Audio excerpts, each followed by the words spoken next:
Trust me, I've been there. Not charging enough for the work that we're creating. Listen, as creators, we all go through this phase, we all go through this stage. Sometimes it's an ongoing battle. When you're not charging enough for your work, for your product, for your services, for your creativity, for your knowledge, for your experience. A lot of times as creatives, we tend to undersell ourselves, right? Because we're trying to win the job. We're trying to win the business. We're trying to get new clients or be a part of the project. But when you're not charging enough, it can become problematic really quick. So let's talk about that. So in today's video, I'm going to cover 3 instances when not charging enough for your work becomes problematic. Now, the first one and a big one is when you don't charge enough for your work, for your services, okay, for your products, all right, for your knowledge, all right. A lot of times what ends up happening is you're competing at a lower level. Now, and oftentimes when people don't charge enough for their products or their services, it's a mixture of things. One could be that you don't have the experience. Maybe you don't feel like your work is at a certain level where you can charge higher prices. Another instance could be that maybe it's a mental thing. I see a lot of creatives who are very, very talented, and they can be charging way more than they are for their products and their services, but they don't because we have a mental block, right? We're afraid to reach, we're afraid to ask for that high ticket price that we know that we want, and deep down inside, we know we deserve. So oftentimes when this happens, you're competing in a crowded market, okay? A lot of times when people are just getting started, or even if they've been in the game for a while, they tend to go after that low-hanging fruit, right? So those jobs that are low budget, let's just say like $2,000 and under, right? In this market, you're gonna have a ton of competition because anybody with a camera, anybody with a DSLR, you're gonna be competing against them. Now, the problem is that in this market, you can come across a lot of talented people. Just because somebody charges a low price doesn't mean that they don't have the skill set necessary to complete the job, but they still have that mental roadblock. So even though they have a lot of skills, they have a lot of knowledge, and they're actually very talented at what they do, for some reason, they haven't really upped their prices. But you're still competing in that low-level market, and this market is flooded with competition. And so when you have so many people that you're going against, especially when it's talented people, then it makes it harder to win the job, it makes it harder to win the business, and it could just be a super frustrating experience. Which brings me to my second point. When you're competing in a saturated market, especially when you're going after that low-hanging fruit, it becomes a race to the bottom. So let's just say, for example, a client reaches out to you, they tell you about a project or a job, and you say, okay, I want $1,000. Well, you might have somebody else who comes along and says, okay, well, I can do it for 800. Then you got another person who comes along and says, well, I can do it for 700. And then you're gonna have that person who comes along and is like, I can do it for 200. And you're not gonna be able to beat that. I mean, unless you wanna go all the way to zero and just end up doing it for free. It's understandable that you might not get the price that you want, right? Maybe you do want $1,000 to do that project. And maybe you do gotta, bargain a little bit and come down on your price. But you should absolutely have a floor where you don't go below. Because after a while, once you go so low, the project or the job is not even worth it anymore. You might find yourself breaking even, or you might find yourself spending money to get the project done. Now, another reason why you don't want to charge too low for your services is because, well, it makes it hard to create a better product, right? You can never really get to the level that you want to get to, right? In your mind, you might have a vision of what you can do. You know what your skill set is, and you know where you want to go and where you want to take your work.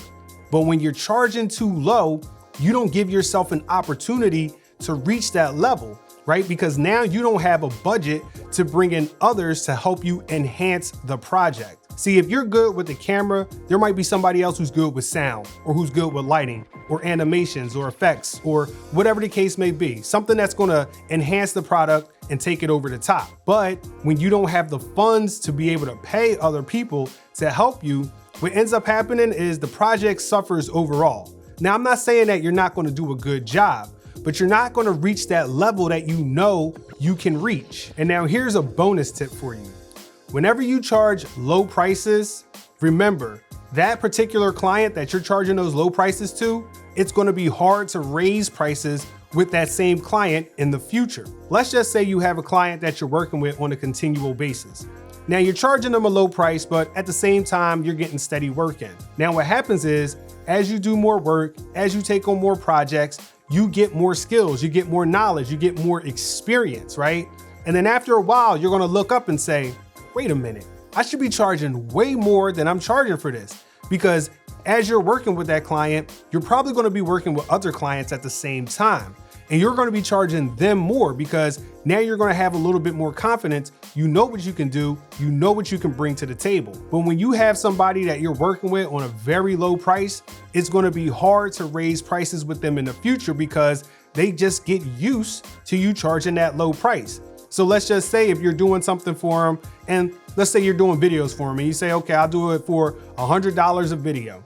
Now, after a while, you're gonna say, you know what? I'm putting in all this work, I'm putting in all this effort because you're always giving your best effort, right? And then you're gonna say, you know what? I should be charging $300 per video. Now, when you try to go back to that client and you tell them, listen, I'm gonna raise my prices. I'm charging $300 a video now.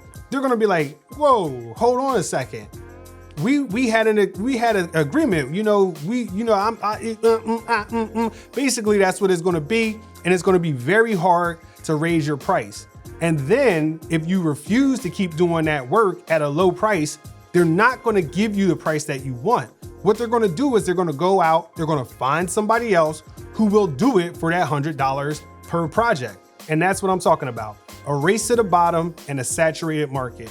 And especially when you're going for that low hanging fruit, that's where everybody is. You got a mix of people in that low market, right? You got a lot of people who are just starting out. You got a lot of people who've been doing it for a while. They just don't have the confidence to charge the prices that they know they deserve. And you're just gonna have people who are looking to undercut because they all wanna win the business. So with that being said, this is what I would do.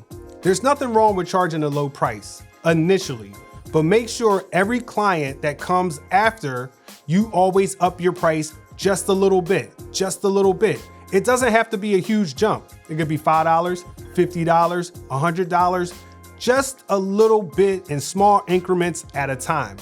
And keep in mind, each project, you're gonna be getting better. You're gonna have more skills. You're gonna have more knowledge. You're gonna have more tricks of the trade. And my advice would be that after you get enough experience and knowledge under your belt, you have enough confidence, try to get out of that lower tier market and then jump into a higher tier market. Because the higher up you go, the less the competition becomes, right? It's not as saturated anymore, right? The job that you wanna do, you can't just have somebody walk up in there with a DSLR and a tube light and do the same exact thing, right? You're gonna have to have more sophisticated projects that take more, pre-production, that take more post-production. It's more involved. But as you climb up those tiers, the competition gets less. So there's nothing wrong with starting off low. Get that experience, get that knowledge. But as soon as you feel like you can take a leap to the next level, go for it. And remember, you don't have to win as much business as you had to at the lower level because you have a higher ticket price. Now you're walking away with more profit. So instead of competing against a bunch of people who are racing to the bottom, you're gonna be competing on a level where people definitely have a floor. They are not gonna go below a certain number because it's just not gonna be worth it for them to do that type of work at those low prices. So hopefully you found this useful and helpful because I know as a creator, as somebody who's been in this game for a while, we all have that problem, right? We all start off low because we just want to win business. And then we have, that mental roadblock of taking the next step.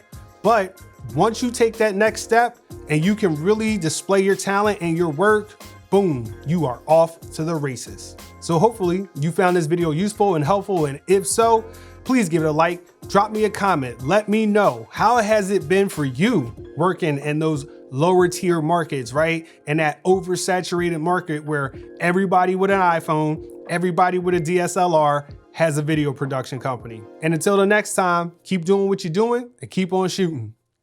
Peace.